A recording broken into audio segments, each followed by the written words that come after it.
And we will go out to local Southland schools and different clubs like the Boys and Girls Club, and we'll take an existing curriculum from the teacher and we'll find ways to get it up on its feet and make it active. And I love this. I love this because the kids feel smart. And honestly, if there's any teachers out there, if you have ever tried to teach kids like first person written narrative, it's hard. But when we go on a story adventure, I'm like, guys, like no one's going to believe us. What do we do there? I'm like, we have to write convincing letters and put as much detail in it as we can. The kids are totally on board and it's absolutely amazing. One of the things I love about drama integration, again, is how smart the kids feel about it. And they love it and it's fun. And we're still reaching the learning objectives. I have the best job in the world because I get to see these amazing kids like Christian and Nancy are still coming to the center. These wonderful children who I met when I first started work here in 2008, I'm still in touch with and invited to one of their weddings, like in Barbados next December. But we get that joy of being able to watch them grow and to be there, you know, at sometimes pivotal times in their lives. And one of the things I feel like with theater gives us this emotional vocabulary to work with. I'm going to show you a video in a second, but I'm just going to say this first. I think sometimes, especially as women, there's certain emotions we're not allowed to feel, like anger, you know, which is strangely enough the only emotion that's like really allowed for boys or like culturally acceptable for boys to feel. But when we look at little girls, what we'll say to them is we'll say, you're so pretty. And when we look at little girls, we'll tell them, you're so strong. And for me in my program, I want these girls to grow up being strong. And I will cast, if you guys come see one of our shows, I will cast our most beautiful girls as these terrible people, like as Iago or as Tybalt, because one, those are the juicy roles. Like those are the roles that I want to play, or as Iachimo and Cymbeline. But I know that someday my beautiful girls are going to have to walk into a room and have a conversation with someone who doesn't look like them. And I want them to get used to having that strength of not being afraid of those emotions, of practicing them on stage. And then that way they can practice it in life. And I'm so honored because, I mean, I've just talked to two of my girls who have been with me for so long, like Kennedy and Tiana, like who have reached out. Like Kennedy is starting a program over at Harrison Elementary School. And I'm like, I've got you. Like, you need scripts, you need costumes.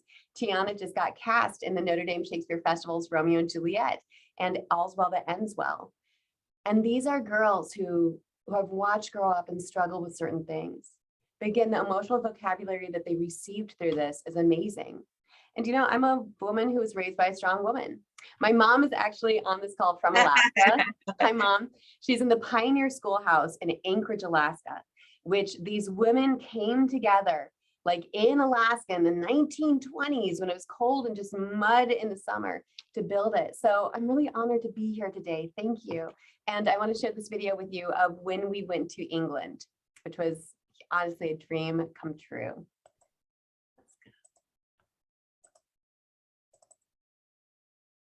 All right.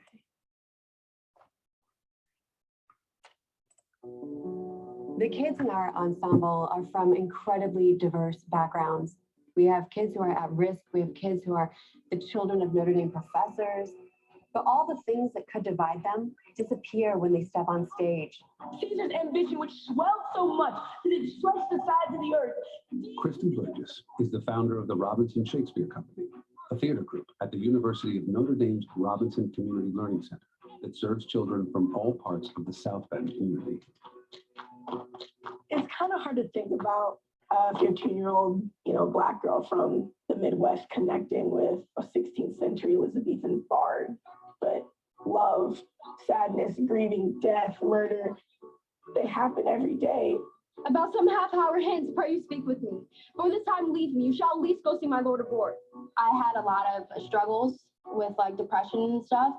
I really didn't think I was going to finish high school. And now I feel like I have more infinite opportunities to be able to get into a college and graduate.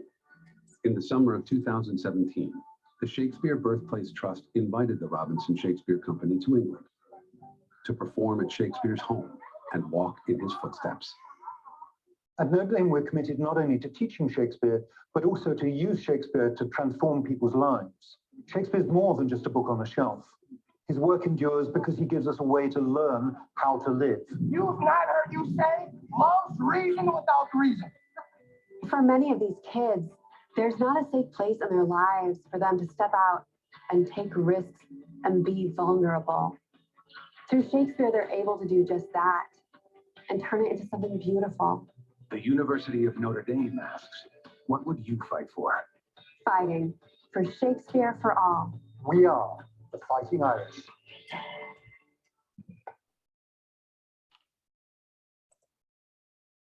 So we were really fortunate to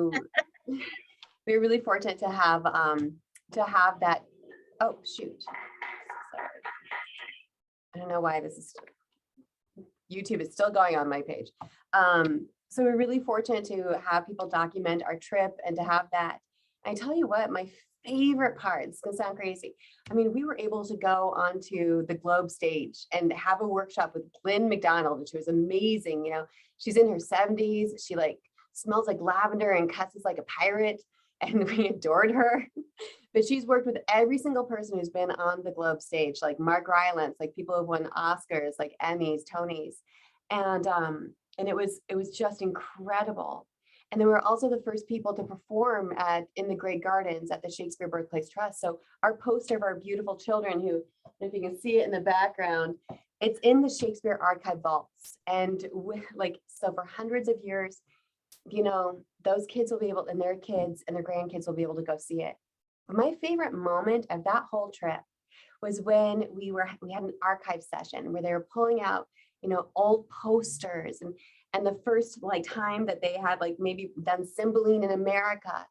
And then my favorite moment was the fact that our kids were joking with these scholars, that it was just like they were having a chat, because we start our program in 3rd grade and we don't change the language, you know, and I sometimes get upset when people ask me because I want to be like, why are kids not smart enough? And I think when you start it in 3rd grade, they have the sense of ownership. And it was funny because we went to the show at Chicago Shakes a few years ago. And one of our girls was like, oh, we're a Shakespeare company. We do Shakespeare. Because when you start it young, there's this ownership over it, this love of it, and this lack of fear. And so for our kids to be in England and to feel like they're part of something, like one of my big guys, my tall guys there, Andrew, who I met when he was 9, you know, I remember his mom getting really upset because everybody just expected him to do sports. And they're like, so what sports do you play? And she would look at them and stare them down and be like, he does Shakespeare. But for him to be there and for us to feel like we're a part of something across, you know, the world, it makes you realize how small the world is in this beautiful way that sometimes I think when you love the arts or when you're a performer or you love something like Shakespeare, you know, you can feel like you're on this island by yourself. But this was such an amazing way for us all to feel connected.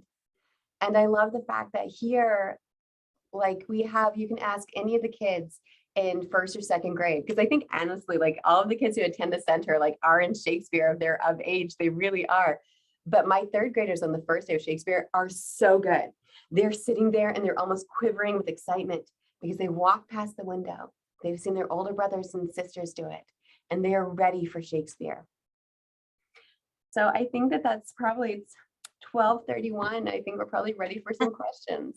I want to add one thing, Christy, sorry to jump at the end, so one of the great things in our new building is that we actually have a theater now, and not just like an auditorium space with a little raised thing, actually like stage lighting, sound booth, curtains. I mean, it's an amazing black box theater. It's really state of the art. And that was a dream that we had starting when Christy started Shakespeare.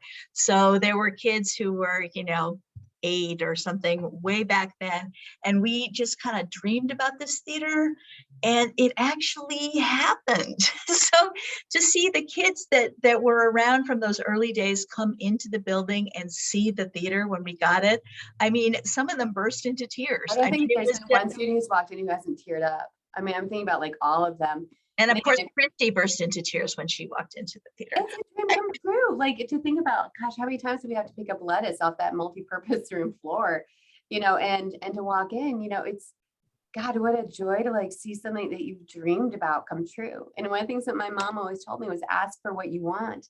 So when we were looking and talking about plans, it was so funny because I honestly didn't think they were going to go for it.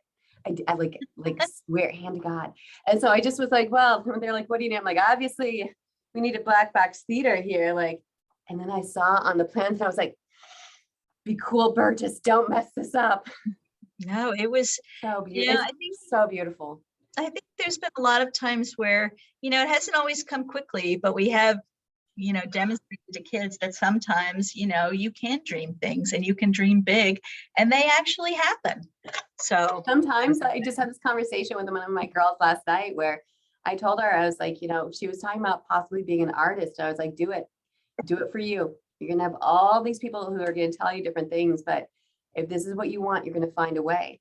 I mean, my goodness, like I went into theater, so I got my undergrad in and I've been able to work in it the whole time. So do what you love or else you're always going to have those regrets. So yeah, ask for what you want, dream big and dare to fail. So I see a question down here. If a child in the community so it's $100 for the entire year. I've never turned anyone away if they couldn't pay. Yeah, I was going to say we really don't want finances to be an obstacle to any Robinson Center program. So for example, our after school program, it costs $150 for a year, and that's an everyday program. So that works up to like 50 cents a day or something like that. But for some families, that's too much. And if that's the case, we'll do payment plans. Sometimes we get donations that we can apply to tuition. We will make sure that any child that wants to come is not gonna not come for financial reasons. Okay, That was a bad sentence, but hopefully you got what I meant. So Melanie, did you want to read the questions or do it that way? Looking over some of them, and actually there is one question here that relates to money, and the question is, how is the Robinson Center funded? Well, every month I take the couch and I kind of turn it upside down and I shake it out for the change. You've already answered how the Shakespeare program works as far as. So the program, we do get a certain amount of money from program fees, but that really does not support the center. What we get from fees is pretty minimal. We get a third of our funding from Notre Dame. But the rest of it has to be raised. I have to raise it every year. Probably we get another third plus from grants. I wrote 31 grant proposals this year. So that's something that is really an ongoing effort. We do have we do get some fees for things like our Take 10 program being in schools. We have some partnerships. I don't know if you've read about the Boys and Girls Club Strive program this year. That's really expanded Boys and Girls Club into 23 sites, which is astronomical expansion. But Robinson Center has been part of that. We've done training to help them implement literacy tutoring. We've offered Take 10 at all those sites. So we get fees from some of those partnerships. We do get donations, for which we're very grateful. We have an AmeriCorps program, which if for those of you who aren't familiar, it's basically like the domestic Peace Corps. So for people that want to do service for a year of their lives, it's just not in a foreign country, it's in America. So Robinson Center has an AmeriCorps grant, which essentially funds 31 members that can serve with us and 12 time. So that's a really big addition to our staff. Although they're not employees, they're doing this as service, but they do receive a living allowance, stipend, health insurance, and then at the end of it, they get the full-time members get about $6,500 for future education. So that's one of the things that helps with the budget. And that we do some fundraising. We have a holiday auction. We do football parking. Any of you who are looking for a good cause to support when you go see a Notre Dame football game, as well as Garth Brooks, we did, Billy Joel. So it's really a lot of moving parts, the budget, and it kind of has to be redone every year. So I would say in my job, that's probably my biggest challenge. I answered your question. Okay. the first question was, may I assume that folks can volunteer in programs, for example, in the ESL program? Anyone can volunteer in our programs. We love volunteers. We have them. Most of our volunteers are college students, but we also have community members, tutoring, ENL. Really, just shoot me an email, and Melanie, maybe you can send out my email to them, and I'll connect you to the appropriate program volunteer coordinator. So yeah, absolutely. We love for people to get involved. Okay. That was just an example. I'm assuming that the person might be interested in, other programs too. Tutoring, Shakespeare, teaching Take 10, working with senior adults, working in the preschool. We have lots of opportunities. Okay. The next question is, would the Robinson Learning Center be interested in adding a fraud prevention component to their adult education? A person here can connect you to the AARP resources for that. Yes, I would be interested in that connection. I do know that we have a monthly Lunch and Learn lecture series for seniors, and one of our recent speakers was on fraud, like bank fraud that seniors, and so that is a topic that they're very interested in. So yeah, we'd love to hear more about resources. Okay, and then the same person said, I also think that NAMI, N-A-M-I, would be interested in sharing some mental health resources. What's NAMI? I'm not sure. National Association of, I don't know. Yeah. It's National Association for Mental Illness. National Association of Mental Illness. Yeah. Okay. Yes, I mean, we always want more resources for our kids. We are part of Partnership for Children through Oaklawn, so are able to access some mental health resources for kids, families, as well as some training for our staff, but certainly can always use more opportunities. Okay. There's also a hello from Christy's mom in Alaska, just to let you know. She's been the president of the women's club there. And yeah, she's like an amazing, strong woman. I know you ladies would love her.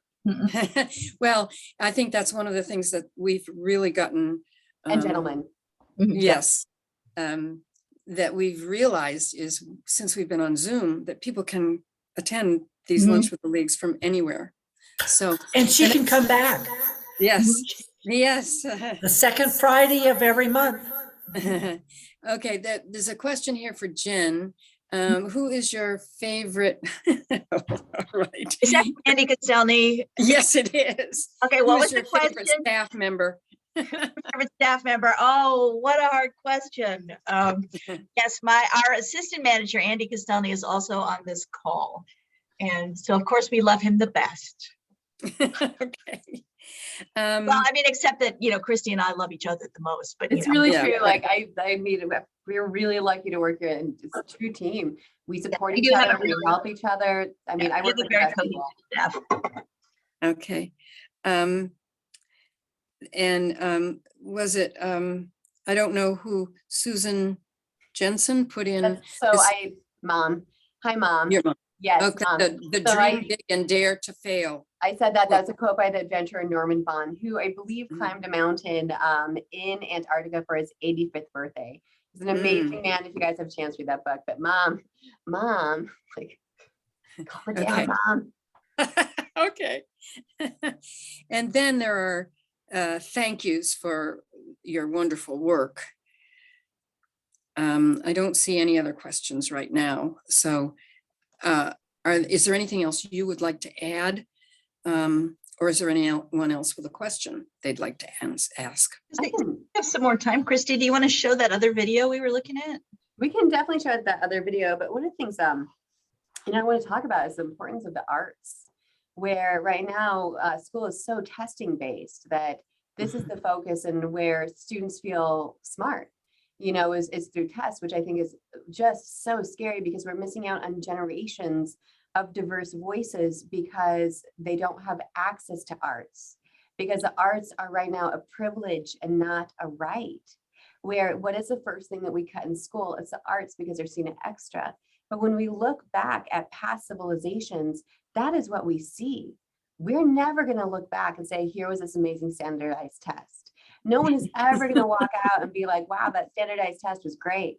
But I can tell you that there are people on the Zoom call who can remember their first play in church, Thanksgiving, if you were a carrot, that they're going to remember that feeling, you know, and that excitement. And I mean, that's one of my missions in life, is to be able to give that to as many students as possible. So we do have a video I think that Notre Dame magazine did, which was amazing. Jen, should I show them the one about when we went to England, or a teaching ethos? You pick. Oh, no.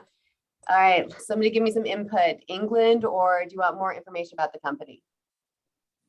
Well, you showed an England one. Why don't you show the other one? Yeah. All right, in 1 second.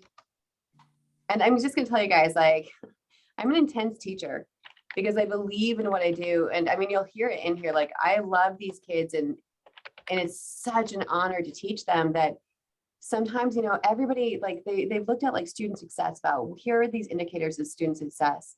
And one of it is having like a non-parental adult who cares. And I mean, it could be the janitor, somebody who checks in on your day. And I'm honored to be that person however I can for these kids, because they're worth it.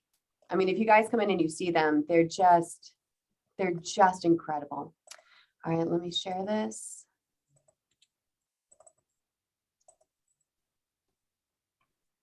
He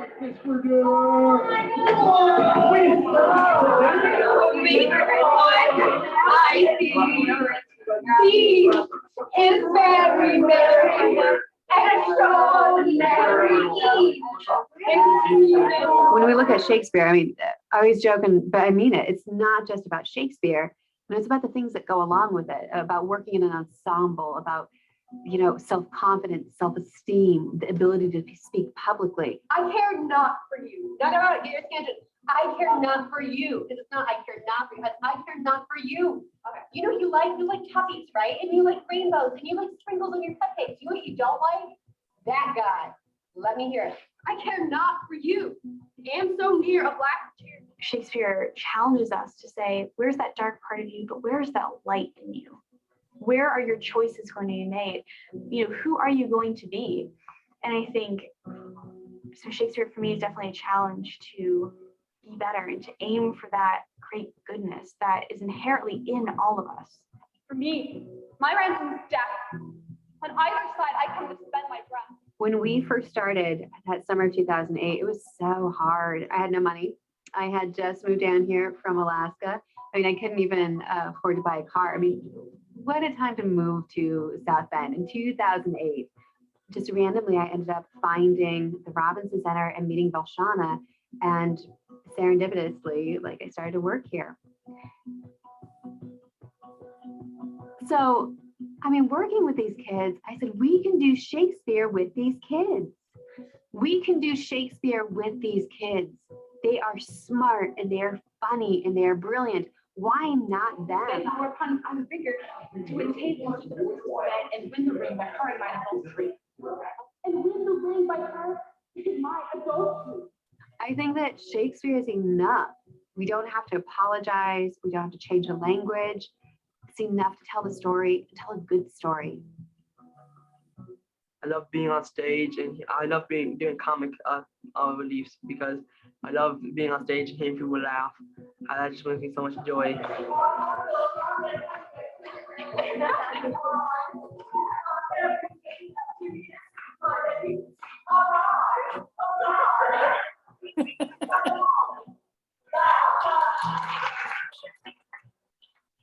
There's no feeling like a play well done, like, and the people around you is like your family, and yeah, I mean, there's no feeling in the world like it. We talk about being an ensemble a lot, and the kids will tell you an ensemble is family. It's a group of people who come together, and the environment that we create here is absolutely an ensemble. It's based in love. I guess she can look through you like, you know, like glass. Like if you don't know like your lines or anything, she will know and she will bring the best out of you. Like she will always bring the best out. I'm not going to tell you how to react. Yeah. How she says it might be different tomorrow. And how you react today is going to be different, right? She can say it different ways and you're going to react different ways. Throw it back. How I throw it, it's going to be different. I might throw underhand, I might throw overhand. That's acting. It's throwing the ball and catching it. It's listening and responding naturally. You guys decide. It's listening and responding naturally as your character. How would your character say this, right? So now I can tell you how to respond. Paulo Freire talks about armored love, and I love that. I love that because it's I love you, and I'm going to kick your butt to get you where you need to go. It's not saying like I love you, everything you do is great. It's saying I love you, I see you, and I'm going to fail you if I don't push you there. Oh my gosh, Ophelia. I have seen you protect your friends and get passionate about things. We're like, how dare they? Sometimes like it's uncomfortable, sometimes it's scary, but I've never like come out feeling like, man, like I wish I hadn't been dragged out of a room while saying my monologue. Good, it's good. Then why do you stop? She's very wise, you know, knowing when to push and when to pull and when to allow us to discover things and when to ask more from us. Good, Jessica. And when you're ready, let me hear it, let me feel it, and go. Ice of a dust Italian fiend. Oh, give me. No, don't lose it. Keep going. Now. Poison some upright justicer. The temple of virtue was she. Yea, and she herself. Spit and throw stones, cast mire upon me. Set the dogs of the street to bay me. Every villain be called posthumously not as in me villainy less than 'twas. Oh, Imogen, my queen, my life, my wife. You know, sometimes I'll look at the kids and I'll say, I see you. And I'll say that, like, I see you. And I mean it. And I think that when you have that history with people, when you've seen them when they were 5, and you put a Band-Aid on their knee, you can see the struggle. And sometimes you can see it way more than they can because they're in the middle of it. They're in the middle of the storm and you can see the shore and you're like, I can help get your boat here. This is not just the normal, I guess, ensemble, like the definition and, you know, the Webster dictionary. Like everyone says we're a family. These people are like everything to me. I can talk to them about anything, or if I look just the slightest bit down, they will ask me, and just like all of them probably. And then you all get a group hug from them, and it makes my heart so warm.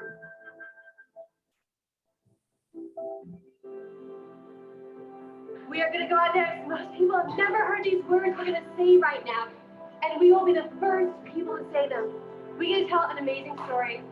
I couldn't ask for a better cast. You guys make me proud. I love you. Thank you. You're gonna have the best show. Have an amazing show. And most importantly, have what? You guys have done the work. Let it go. Have fun. Right here, oh, my eyebrows.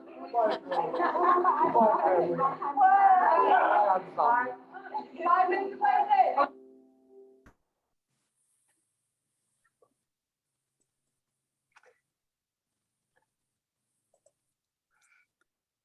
Okay. Are you ready for another question? Of course. Well, there are some comments too, which are lovely. One that says, if you have not been there, you must. My book club meets there monthly, such a great space. I started at the center when it was named near Northeast Neighborhood with Mrs. Robinson in the 80s. Notre Dame students played an integral role even back then. And then there's another question, which is, when is the next Shakespeare performance? Funny you should. So we have 2 different companies. We have the Robinson Shakespeare Young Company, which is our 3rd to 6th grade. And that will be Friday at 6 o'clock, this upcoming Friday. And then we have our older students, the Robinson Shakespeare Company, which will be on Saturday, the 21st at 2 and at 6. The kids are into anime. I've had to watch more anime than I've ever wanted to. Like I wanted like represent their interests. So you'll see things like this interesting shoe. Or this wig, when somebody was like, I want to be a fire person. And I'm like, all right, I think we have some tutus and we're going to make this work. Oh, right, Amelia, they try to explain it to you and you're like, I know you're speaking to me, but I understand none of this. And it's so sad. Like everybody dies in it, but they won't in The Tempest. So just to clarify, because Christy said Friday and today is Friday, it's not Oh, today. I'm so sorry. Yes. It's next Friday, the 20th is the Young Company, and that's at 6 o'clock. And then next Saturday, a week from tomorrow, at the Older Company at 2 and at 6 at the Robinson Center. And they're all doing The Tempest, but the younger kids version is a little shorter. 30 minutes. Okay. All right. I think there's something else here, if I can just get it up here.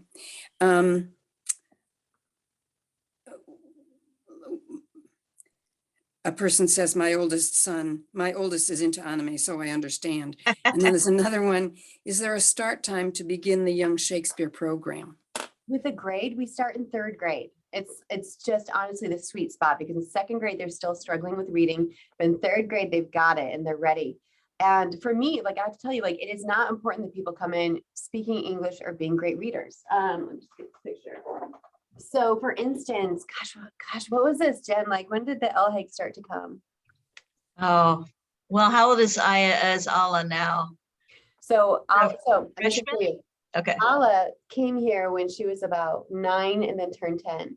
And she did not, her dad came in and her dad was like, oh, I want my kids to speak English. They had just moved here from South Sudan. And the youth program was full. So I was like, they should do Shakespeare. And I'm sure that they were like, what? But it was an environment that we created. It was an environment where we don't judge each other. There's no cliques, that they come in and they are a part of the ensemble. And Aya, her older sister, just came in. Aya is going to be a junior at Purdue. She's pre-med. And Ala got a full ride scholarship to IU. She's in the groups program. So proud of him. And that's 7 years. They did Shakespeare for, 9 years, I guess. But, it was pretty amazing. So I guess the person also wanted to know, when does the program start during the year? Does it start in the fall with school? Yes, we have a Shakespeare camp this summer, but we're pretty full right now. Again, because we charge like $100 for the summer. We feed them lunch because we don't want people to have that limited access to the arts. And again, if people can't pay, we always find a way. It's like one of our missions in life. But in the fall, it will start in September. We don't have the exact dates yet. But if you check our website or email me, I'm just going to put my email in there. So how many kids are in the program? So in the older group, there's and it fluctuates a little bit between times, especially in the spring when there's more sports. So I'd say about 20 and 20.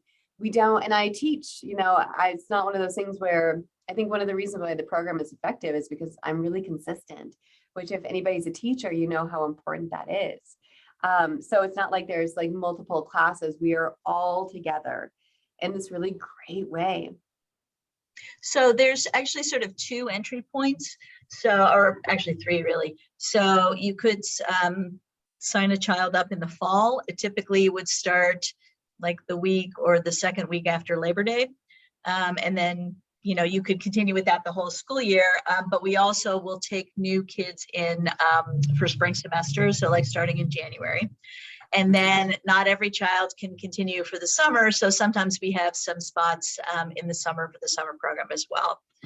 So, but once you're in, this is the amazing thing about the Robinson Center is we will have students start here in like kindergarten or 1st grade, and they will stay all through 12th grade because we have amazing programs. It's such a wonderful place. Like we don't yell at the kids because we don't have to, that they know that they're respected, they know, and they want that children will rise to the level of expectation that you place on them.